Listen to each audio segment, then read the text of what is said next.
Shalom, apa kabar sahabat Oase Rohani Katolik yang terkasih? Kita berjumpa kembali dalam siaran Oase Rohani Katolik hari ini.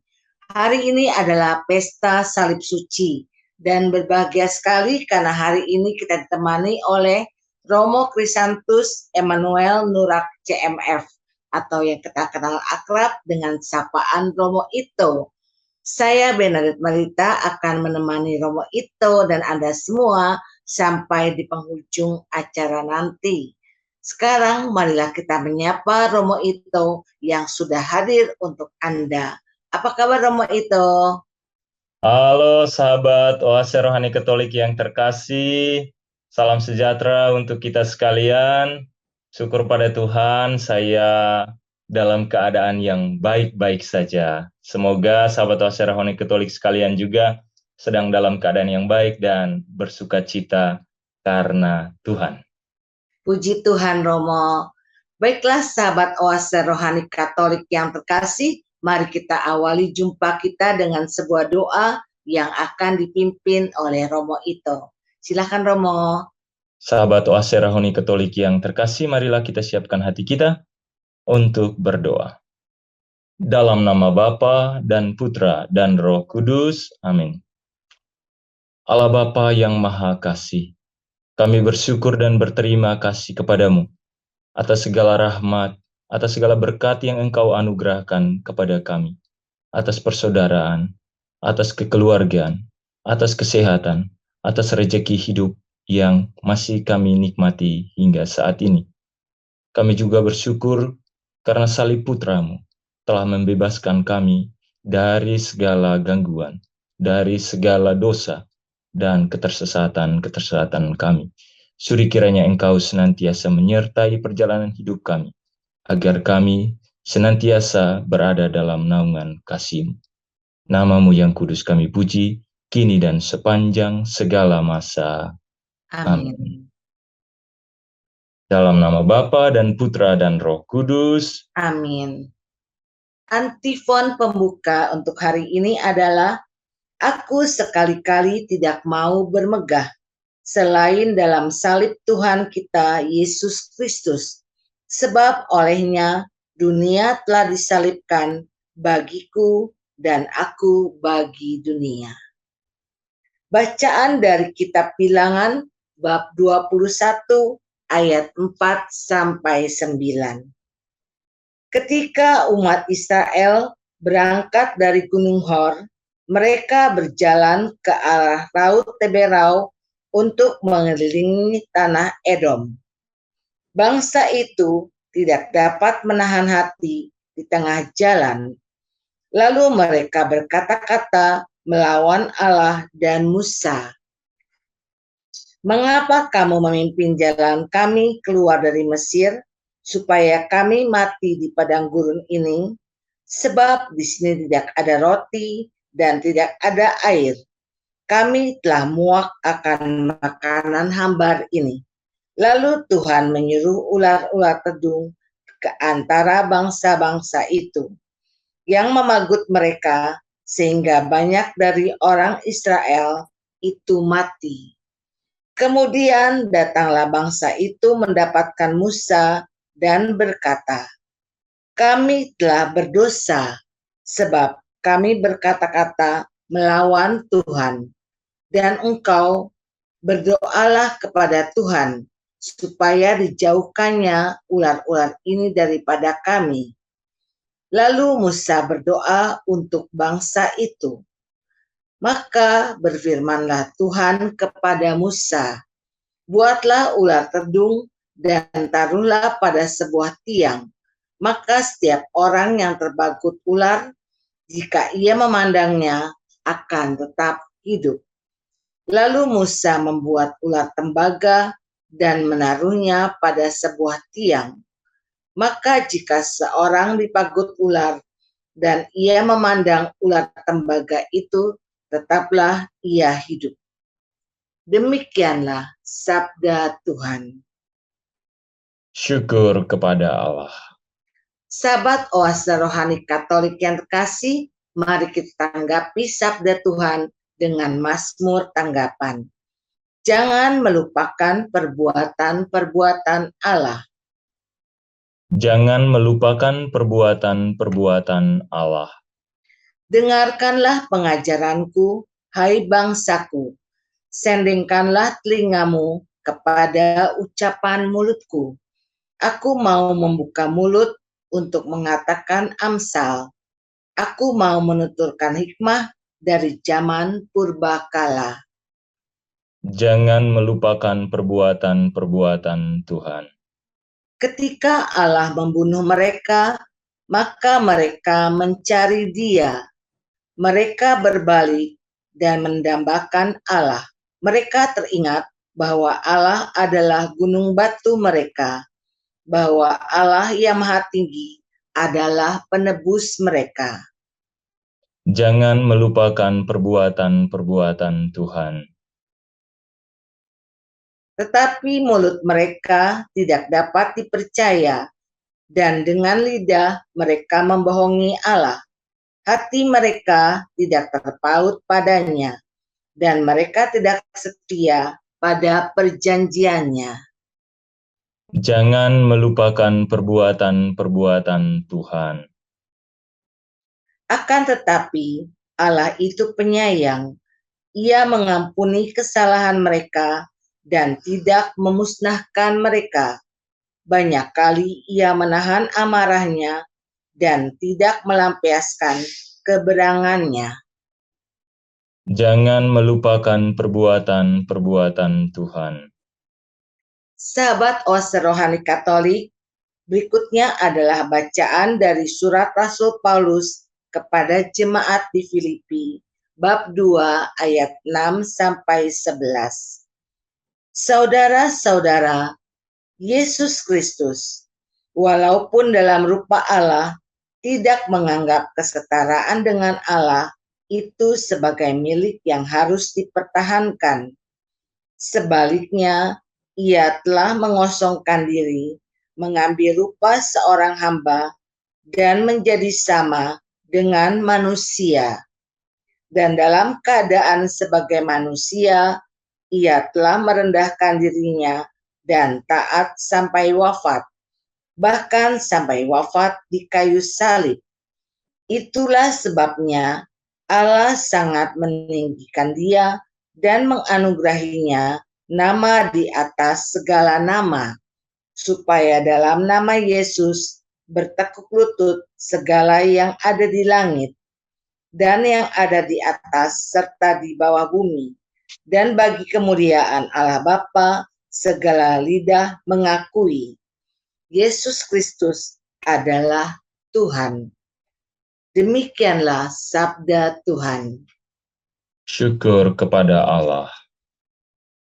Sahabat Oase Rohani Katolik, sekarang marilah kita siapkan diri untuk menyimak bacaan Injil dari Yohanes 3 ayat 13 sampai 17 yang akan disampaikan oleh Romo Ito untuk kita semua. Haleluya, haleluya, haleluya. Haleluya, haleluya, haleluya. Tidak ada seorang pun yang telah naik ke surga selain Dia yang telah turun dari surga, yaitu Anak Manusia. Haleluya, haleluya, haleluya. Tuhan bersamamu. Dan bersama rohmu. Inilah Injil Yesus Kristus menurut Yohanes. Termuliakanlah Tuhan. Dalam percakapannya dengan Nikodemus, Yesus berkata, "Tidak ada seorang pun yang telah naik ke surga selain Dia yang telah turun dari surga, yaitu Anak Manusia. Dan sama seperti Musa meninggikan ular di padang gurun, demikian juga Anak Manusia harus ditinggikan, supaya setiap orang yang percaya kepadanya beroleh hidup yang kekal. Karena begitu besar kasih Allah akan dunia ini, sehingga Ia telah mengaruniakan Anaknya yang tunggal, supaya setiap orang yang percaya kepadanya tidak binasa, melainkan beroleh hidup yang kekal. Sebab Allah mengutus Anaknya ke dalam dunia, bukan untuk menghakimi dunia, melainkan untuk menyelamatkannya. Demikianlah sabda Tuhan. Terpujilah Kristus. Sahabat Oase Rohani Katolik, setelah kita menyimak firman-firman Tuhan pada hari ini, marilah kita simak bersama permenungan yang akan disampaikan oleh Romo Ito untuk kita semua. Silakan Romo. Baik, terima kasih Bu Marita dan sahabat-sahabat Oase Rohani Katolik yang terkasih. Senang sekali bisa menyapa saudara-saudari sekalian, sahabat Oase Rohani Katolik melalui media ini. Ya, hari ini adalah hari Pesta Salib Suci. Ya, maka bacaan-bacaan yang akan kita dengarkan pada hari ini pun kurang lebih akan berbicara tentang salib, tentang peninggian, tentang kemuliaan, tentang pengosongan diri, dan lain sebagainya. Dari 3 bacaan pada hari ini, kita akan melihat beberapa makna salib bagi kita. Pertama, kita akan melihat salib itu sebagai simbol pertobatan. Kedua, kita akan melihat salib itu sebagai simbol kemuliaan sekaligus pengosongan diri, yang di dalamnya ada penderitaan dan juga ada wafat Kristus. Dan ketiga, kita akan melihat salib sebagai simbol keselamatan atau kehidupan, karena di dalamnya ada kebangkitan. Jadi sahabat Oase Rohani Katolik yang terkasih, kita mulai dari bacaan pertama ya. Dalam bacaan pertama kita mendengar kisah bangsa Israel yang mati karena dipagut ular di padang gurun. Mereka mati karena mereka menyadari sebagai akibat dari mereka bersungut-sungut kepada Allah dan kepada Musa. Kesadaran mereka ini kemudian membawa mereka pada satu titik di mana mereka mengakui bahwa mereka telah berdosa. Mereka telah melawan Allah. Kemudian mereka datang kepada Musa, ayolah Musa, kamu berdoa kepada Tuhan, ya, mohon pengampunan. Katakan bahwa kami sudah bersalah, kami sudah berdosa. Dan Musa melakukan itu, ya. Kemudian yang terjadi adalah Tuhan mengampuni mereka. Ya. Jadi dari narasi kecil, singkat ini, sederhana ini, kisah sederhana ini, kita bisa menerjemahkan dengan satu kata yang sederhana, yaitu bertobat. Ya.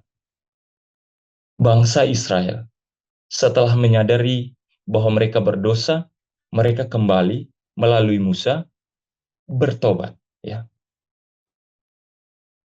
Ini titik paling penting, ya, yang bisa kita pelajari dari sini. Sehingga karena mereka bertobat, kemudian Allah mengatakan kepada Musa, pulanglah, buatlah satu ular tembaga, ya, kemudian tinggikan. Setiap orang yang memandang ular tembaga ini akan hidup. Ya. Jadi dari sini kita melihat bahwa buah dari pertobatan adalah keselamatan. Ya. Maka ular tembaga di sini kita bisa memaknainya sebagai kerahiman Tuhan, ya, kemurahan hati Tuhan untuk menyelamatkan bangsa Israel. Jadi bangsa Israel itu sejatinya mendapatkan kesembuhan atau keselamatan setelah dipagut oleh ular, itu bukan karena salib itu, ya.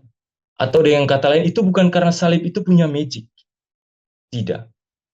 Mereka itu sembuh atau diselamatkan karena setiap kali mereka melihat salib itu, sebenarnya mereka diminta atau disadarkan atau diingatkan untuk senantiasa bertobat. Setiap kali mereka melihat salib itu, mereka diingatkan agar mereka memperbaharui hidup mereka, memperbaharui janji mereka, janji kesetiaan mereka pada Tuhan, janji bahwa mereka akan percaya sepenuhnya kepada Tuhan, menyerahkan seluruh hidup mereka kepada penyelenggaraan kasih Tuhan. Jadi sekali lagi yang menyelamatkan mereka itu bukan karena ular tembaga yang ditinggikan oleh Musa ini memiliki kekuatan magic. Tapi karena mereka menyadari bahwa setiap kali mereka melihat ular tembaga yang ditinggikan itu, mereka mengingat bahwa mereka telah berdosa terhadap Tuhan dan berjanji untuk bertobat atau memperbaharui dirinya. Dengan demikian sederhananya adalah bahwa bangsa Israel yang setelah dipagut oleh ular kemudian selamat, Itu semua semata-mata karena kerahiman dan kemurahan hati Tuhan. Bukan karena kekuatan ular tembaga itu punya magic, punya kekuatan dan lain sebagainya. Tapi semua itu terjadi karena semata-mata kemurahan hati Tuhan. Jadi dari sini juga kita bisa melihat bahwa memang bangsa Israel ini melawan Allah dengan beragam cara, ya, mengabaikannya, mengkhianatinya, bermacam-macam. Tetapi kita bisa mendapatkan kemurahan hati Tuhan hanya lewat satu cara. Ya. Jadi ada perbandingan yang terbalik. Kita melawan Allah dengan beragam cara, tapi kita bisa mendapatkan kerahiman dan kemurahan hati Tuhan hanya lewat satu cara, yaitu bertobat. Setiap kali kita bertobat, Allah akan mengampuni berapa banyak cara yang kita gunakan untuk melawan Dia. Jadi memang arah itu memang benar-benar murah hati ya. Kita melawan dia dengan beragam cara, tapi hanya satu cara saja yang kita gunakan untuk mendapatkan keselamatan dari Allah, yaitu dengan bertobat. Itu dulu Bu Marita yang bisa kita petik dari bacaan pertama. Ya. Terima kasih Romo, bahwa bangsa Israel pada saat ini salib itu adalah lambang pertobatan ya Romo ya. Betul. Bahwa memandang ular itu bukannya karena mereka melakukan hal yang baik, tetapi karena pertobatan, karena kemurahan hati Allah lah yang telah menolong bangsa Israel. Betul Romo, sekali, Bu. iya. Kemudian apakah yang dilakukan oleh bangsa Israel itu setelah menerima pertobatan dari Tuhan, Romo? Bangsa Israel itu setelah bertobat, sebagaimana kita dengarkan dalam kisah ini atau kisah-kisah lain tentang perjalanan hidup bangsa Israel ini, kita tahu persis bahwa bangsa Israel ini selalu jatuh bangun terus ya. Mereka hari ini bertobat, tapi ketika menghadapi satu masalah, mereka jatuh lagi pada penyembahan berhala, jatuh lagi, tapi mulai lagi. Jadi kita di sini kita melihat bahwa ada satu kecenderungan kita, bukan hanya bangsa Israel, tapi kita semua, untuk senantiasa jatuh. Tapi juga ada satu titik di mana kita ada di dalam hati kita tuh kerinduan untuk kembali dirangkul oleh kasih Allah. Ya, kurang lebih itulah narasi singkat tentang perjalanan bangsa Israel yang jatuh bangun ya. Tapi yang paling intinya adalah sekalipun mereka jatuh bangun, mereka pada akhirnya menyadari bahwa tidak ada kasih yang lebih besar ya yang diberikan oleh dewa-dewi ini selain kasih Allah yang telah menyertai mereka dari awal hingga saat itu. Ya. Itu kurang lebih rangkuman tentang perjalanan bangsa Israel ini. Ya, jadi memang setelah mereka menyadari bahwa mereka bersalah, kemudian mereka bertobat, mereka mendapat keselamatan, bukan berarti selesai perjalanan bangsa Israel ini. Bukan berarti mereka tidak lagi mengkhianati Tuhan. Justru setelah itu juga mereka masih terus ya jatuh bangun dan lain sebagainya. Sampai masanya kita ini, kita semua juga masih mengalami hal yang sama, bahkan sampai Kristus datang di tengah dunia, sampai wafat, sampai bangkit pun ya kita masih tetap pada track yang ya itu seperti itu, jatuh bangun ya. Tapi yang paling inti adalah kita senantiasa ada kerinduan untuk hidup bersama Allah sebagai manusia religius. Ya, itu. Bahwa Tuhan begitu mencintai kita dengan kemurahan hatinya ya Romo ya. Betul Kemudian sekali. Apakah implementasinya untuk kita manusia zaman sekarang, Romo? Implementasinya tentu sangat jelas sekali untuk kita ya, bahwa kita senantiasa tidak setia, tetapi ada satu yang tetap setia, yaitu Tuhan.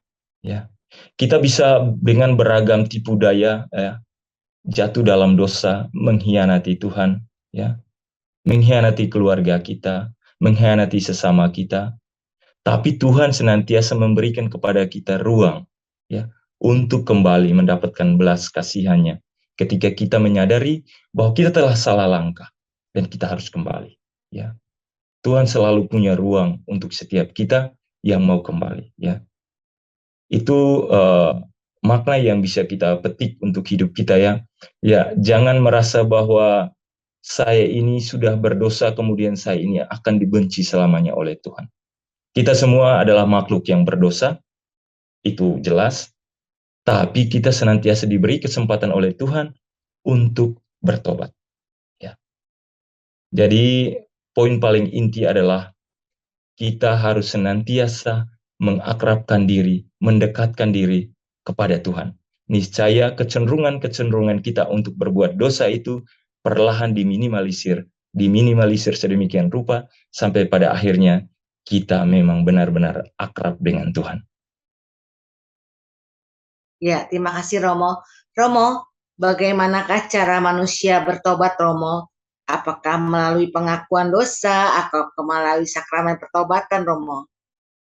Ya, salah satunya itu dalam gereja-gereja menyediakan itu bagi kita ya, bahwa manusia harus bertobat dari segala perbuatannya yang salah dan mendapatkan pengampunan melalui sakramen tobat ya. Itu cara yang gereja siapkan untuk kita, karena gereja menyadari bahwa setiap kita pasti akan jatuh dalam dosa ya. Selain itu, selain kita melalui pengakuan dosa, kita diminta ya juga ketika keluar dari ruang pengakuan dosa itu, kita mempraktekkan cara hidup yang baik ya. Buah dari pertobatan adalah praktek hidup yang baik ya. Bagaimana perilaku kita di masyarakat, cara berpikir kita, cara bertindak kita di tengah masyarakat, itu menjadi buah paling nyata dari pertobatan kita. Gereja sudah menyediakan sarana sakramen pertobatan kepada kita agar kita datang mengakukan segala dosa kita dan memperoleh menerima kemurahan hati Tuhan lewat pengakuan dosa itu. Tapi setelah itu, apa yang harus kita lakukan? Itu yang paling penting, ya.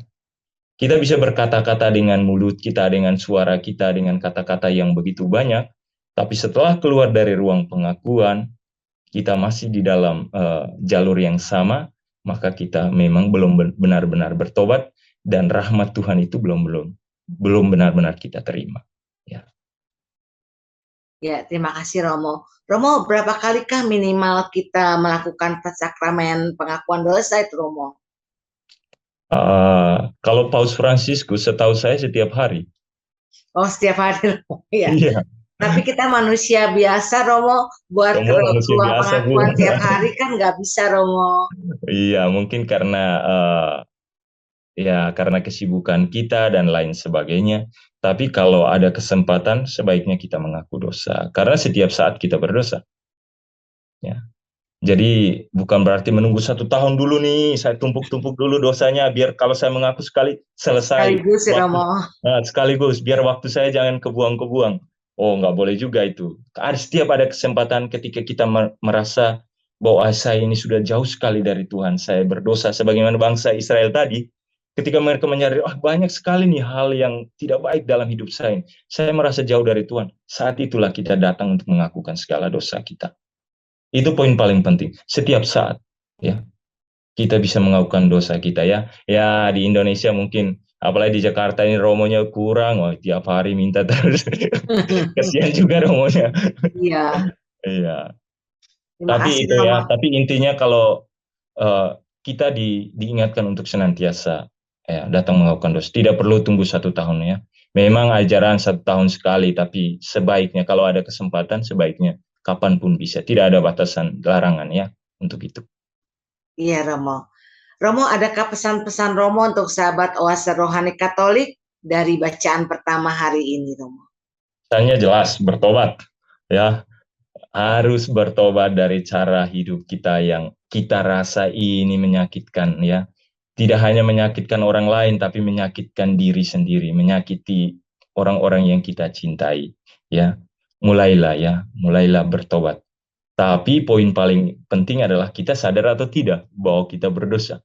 Nah, untuk sampai pada tahap ini, sampai pada tahap kita menyadari bahwa kita berdosa, adalah pertama, kita harus mengakrabkan diri dengan Tuhan. Ya. Semakin kita dekat dengan Tuhan, maka perasaan hati kita itu makin sensitif untuk merasakan hal-hal yang tidak berkenan pada Tuhan. Tapi semakin kita jauh dari Tuhan, tidak akrab dengan Tuhan, jangan berharap kita menyadari bahwa perbuatan ini salah. Ya. Hanya orang-orang yang dekat dengan Tuhan yang punya kepekaan akan segala kekurangannya. Ya. Jadi poin paling inti sebelum kita masuk pada yang tadi saya katakan adalah bertobat, menyadari segala kekurangan kita adalah pertama-tama kita harus senantiasa mengakrabkan diri dengan Tuhan, mendekatkan diri dengan Tuhan senantiasa. Niscaya Tuhan akan menyentuh hati kita untuk kita menyadari segala kekurangan kita dan perlahan memperbaharui hidup kita atau perlahan memulai langkah tobat. Itu yang bisa saya sampaikan. Terima kasih Romo. Ya, sahabat Oase Rohani Katolik, bagi kita yang penting adalah kita harus bertobat. Maka Romo Krisantus Immanuel Nurak CMF dan saya Benat Marita undur pamit dulu dari ruang dengar Anda di bagian pertama ini. Kami akan lanjut lagi di bagian kedua setelah jeda berikut ini.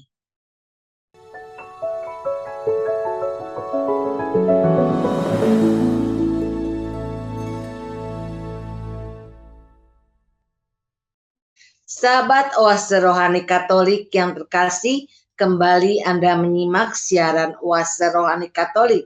Masih ada bersama Anda Romo Krisantus Immanuel Nurak CMF atau yang kita kenal akrab dengan sapaan Romo Ito.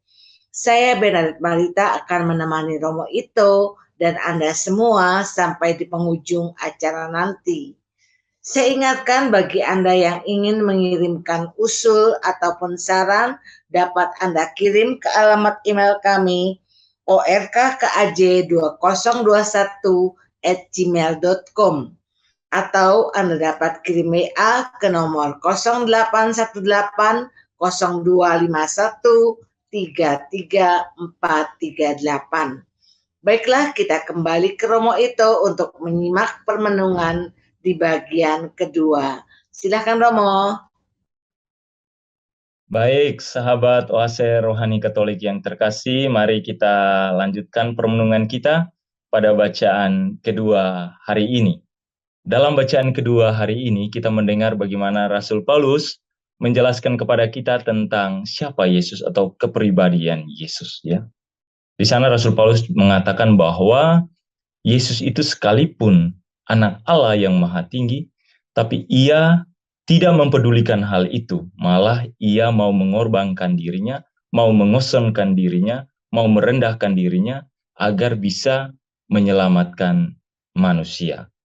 Ini adalah satu bentuk ya kepedulian, bahkan cinta yang luar biasa dari Tuhan kepada manusia, kepada kita sekalian untuk menyelamatkan kita. Ya, bahkan Yesus itu tidak hanya merendahkan diri dengan cara yang biasa-biasa saja atau orang bilang kaleng-kalengan ini. Ini dia merendahkan diri dengan cara yang luar biasa, yakni dengan mengalami penderitaan, siksaan, bahkan sampai wafat di atas kayu salib. Ya, ini bentuk pengosongan diri, kerendahan, merendahkan diri yang paling luar biasa dari Tuhan. Ya, ya kita sendiri sebagai manusia kadang tidak bisa melakukan hal-hal semacam ini karena ego kita begitu besar. Tapi Tuhan yang luar biasa, yang maha tinggi, meninggalkan segala hal yang melekat padanya sebagai anak Allah yang maha tinggi, yang mulia, hanya karena peduli dengan kita. Ya, kalau Tuhan peduli dengan kita dengan cara yang begitu luar biasa, paling tidak kita sendiri peduli dengan diri kita sendiri ya. Berusahalah untuk memperjuangkan keselamatan kita.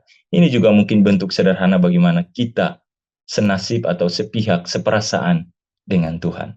Ya. Sehingga hal lain yang sebenarnya Tuhan anugerahkan kepada kita dari peristiwa Yesus merendahkan diri atau mengosongkan diri adalah Allah memberikan kepada Yesus kemuliaan, ya, yakni kebangkitan. Ya. Yesus yang setelah mengalami penderitaan, wafat, sebagaimana manusia pada umumnya, ya, semua manusia kan mengalami penderitaan, oke, kemudian wafat, selesai. Tapi dengan pengosongan diri Yesus ini, hidup kita ini tidak selesai dengan wafat. Tapi ada satu tingkatan lagi, yaitu kebangkitan. Jadi kedatangan Yesus ke dunia ini, ketika Yesus merendahkan diri di dunia ini, Yesus mengubah sejarah pahit hidup manusia yang mengalami hidup, menderita, kemudian mati, menuju pada satu sejarah yang lebih mulia, lebih agung, lebih indah, terang benderang, yaitu dari menderita, wafat, kemudian hidup untuk selama-lamanya. Ini buah dari pengosongan diri Tuhan yang luar biasa, sehingga dalam bacaan kedua tadi, Rasul Paulus mengatakan bahwa Allah meninggikan dia, ya, sehingga semua makhluk, baik di bumi maupun di langit, menyembah dia sebagai Tuhan. Ya. Jadi semakin kita merendahkan diri, sebenarnya pada saat yang sama, Tuhan akan meninggikan kita. Jadi jangan pernah sombong ya. Atau gimana ya? Kita manusia mau sombong, Tuhan saja yang punya segala-galanya merendahkan hati. Kenapa kita mau sombong? Dia merendahkan diri, ya, memangkas segala egonya untuk menyelamatkan kita. Paling tidak kita berjuanglah untuk menyelamatkan diri sendiri dengan berusaha memangkas sedikit demi sedikit ego kita agar kita meringankan beban Tuhan. Oke, itu yang bisa kita petik dari bacaan kedua ya, tentang bagaimana Tuhan mengosongkan diri agar kita semua diselamatkan. Ya, terima kasih Romo. Romo, apakah yang dimaksud dengan mengosongkan diri itu, Romo? Baik Bu, yang dimaksud dengan mengosongkan diri itu adalah tentang bagaimana Yesus meninggalkan segala kemuliaannya, mahkotanya, tahtanya, dan turun ke bumi yang penuh dengan dosa, pokoknya ketidaksetiaan, hal-hal yang kacau balau ini, Yesus tinggalkan kejayaan hidupnya, ya, dan dia turun ke bumi. Jadi dari satu level yang tinggi turun ke bawah, itu yang dikatakan mengosongkan diri. Dia tinggalkan semuanya demi manusia yang penuh dengan dosa. Ya. Jadi pengosongan diri yang dimaksudkan adalah dia meninggalkan segala, boleh dikatakan segala jabatannya, kemuliaannya sebagai Tuhan, masuk dalam sejarah hidup manusia untuk mengubah sejarah hidup manusia, bahkan membawa manusia untuk menikmati juga tahtanya atau kemuliaannya, atau jabatannya, atau kuasanya. Itu yang dimaksud dengan pengosongan diri. Yesus meninggalkan ya segala-galanya demi manusia. Atau kalau dalam kisah Santo Santa, ya, kebanyakan mereka meninggalkan harta warisan dari orang tua mereka untuk mengikuti panggilan Tuhan. Itu cara-cara yang bisa manusia lakukan untuk mengikuti Tuhan. Ya. Oke, itu yang mungkin bisa saya jelaskan. Terima kasih Romo. Romo, apakah kabar sukacita yang diberikan oleh Injil pada hari ini, Romo? Oh, kabar sukacita yang diberikan oleh Injil hari ini pertama penerangan informasi kepada kita tentang surga. Ya, tadi dalam bacaan Injil kita mendengar bagaimana Yesus bercakap-cakap dengan Nikodemus dan di sana dikatakan bahwa tidak ada satu orang pun yang mengetahui tentang surga selain Dia yang ada di surga, yang turun dari surga ke dunia itu, yaitu Anak Manusia, yaitu Yesus. Ya. Jadi dengan pernyataan ini jelas bagi kita bahwa tidak ada satu manusia pun dari bumi ini yang telah naik ke surga untuk mengetahui tentang surga. Ya.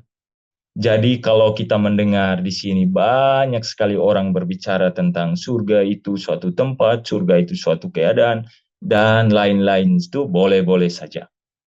Tapi pembicaraan itu menjadi tidak punya dasar kalau tidak mengenal Kristus. Pembicaraan itu menjadi tidak kuat ketika tidak mendengarkan dan mengikuti Yesus. Karena apa? Karena hanya Yesus yang tahu persis tentang surga itu apa atau bagaimana.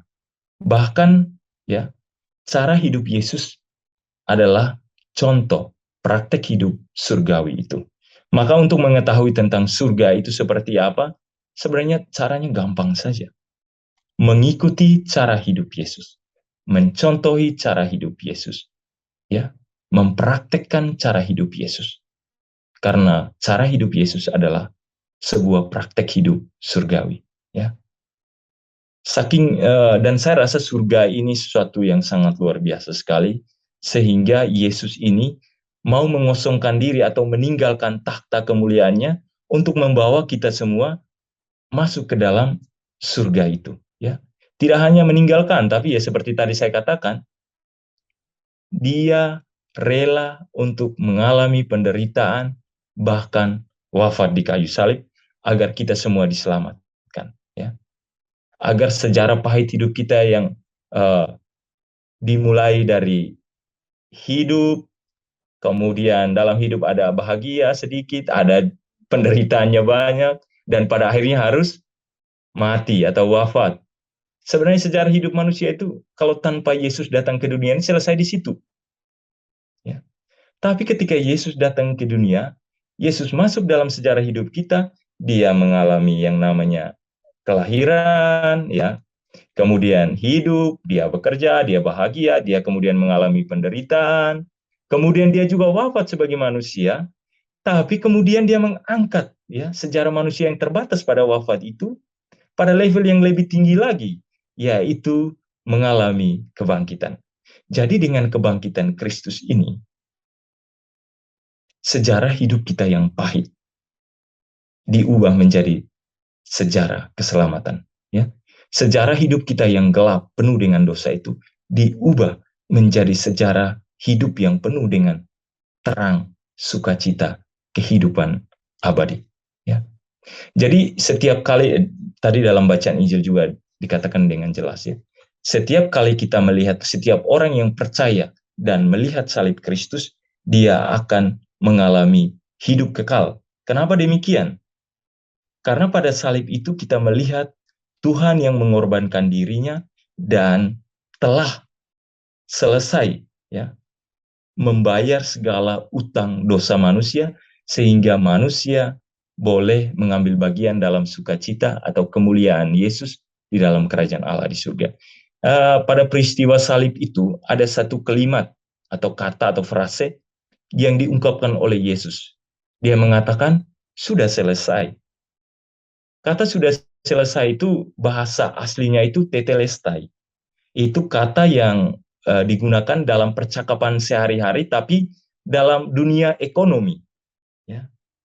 Jadi lebih digunakan pada situasi semacam orang membayar utang.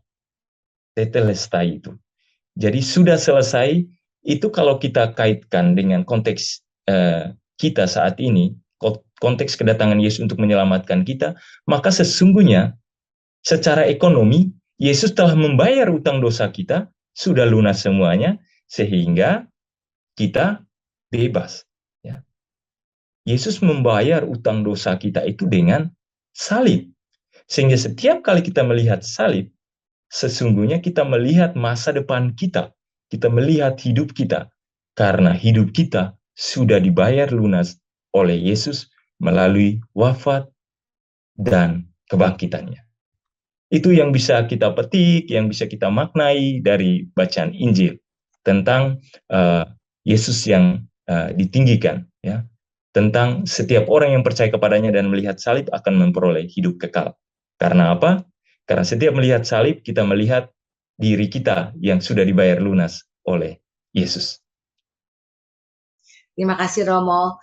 Dengan melihat salib, bahwa kita percaya bahwa kita memperoleh hidup yang kekal, memperoleh keselamatan. Baiklah, Bapak, Ibu, saudara-saudara, sahabat Oase Rohani Katolik yang terkasih, dengan demikian maka usailah sudah jumpa kita dalam Oase Rohani Katolik hari ini. Maka Romo Krisantus Immanuel Nurak CMF dan saya Benaret Marita undur pamit dari ruang dengar Anda. Kami mengucapkan salam damai, tetap semangat dan tersenyum. Kita akan tutup jumpa kita dengan sebuah doa dan berkat melalui Romo Ito. Silakan Romo. Marilah sahabat Oase Rohani Katolik yang terkasih, kita heningkan batin kita untuk berdoa. Dalam nama Bapa dan Putra dan Roh Kudus. Amin. Allah Bapa yang Maha Kasih, Kami bersyukur dan berterima kasih kepadamu atas cinta dan pengorbananmu yang luar biasa untuk keselamatan kami dengan mengutus putramu yang terkasih ke dunia, yang mengalami penderitaan, wafat, dan kemudian bangkit untuk keselamatan kami. Tambahkanlah iman, harapan, dan kasih kami, sehingga hidup kami senantiasa selaras dengan hidup-Mu. Semoga kami semua senantiasa berada dalam naungan kasih-Mu, senantiasa berada dalam lindungan, senantiasa mengakrabkan diri dengan-Mu, sehingga kami setiap saat selalu menyadari akan kekurangan kami, akan kelalaian kami, akan dosa-dosa kami, sehingga setiap saat pula kami datang kepadamu, mohon ampun, mohon belas kasih dari Dikau sendiri. Kami percaya bahwa Engkaulah Tuhan kami. Dalam segala untung dan malam, Engkau akan senantiasa menyertai, bahkan Engkau akan mengubah sejarah kelam hidup kami menjadi sejarah yang penuh dengan sukacita. Kami sampaikan doa ini lewat perantaran Kristus Tuhan kami. Amin. Tuhan bersamamu. Dan bersama rohmu. Semoga kita sekalian senantiasa diberkati oleh Allah yang Maha Kuasa, dalam nama Bapa dan Putra dan Roh Kudus. Amin. Amin. Terima kasih Romo. Baiklah sahabat Oase Rohani Katolik yang terkasih, maka dengan demikian usailah sudah jumpa kita bersama Romo Krisantus, Immanuel Nurak CMF, dan saya Benelit Marita. Kami mengucapkan sampai jumpa lagi di lain kesempatan. Salam damai, Tuhan memberkati.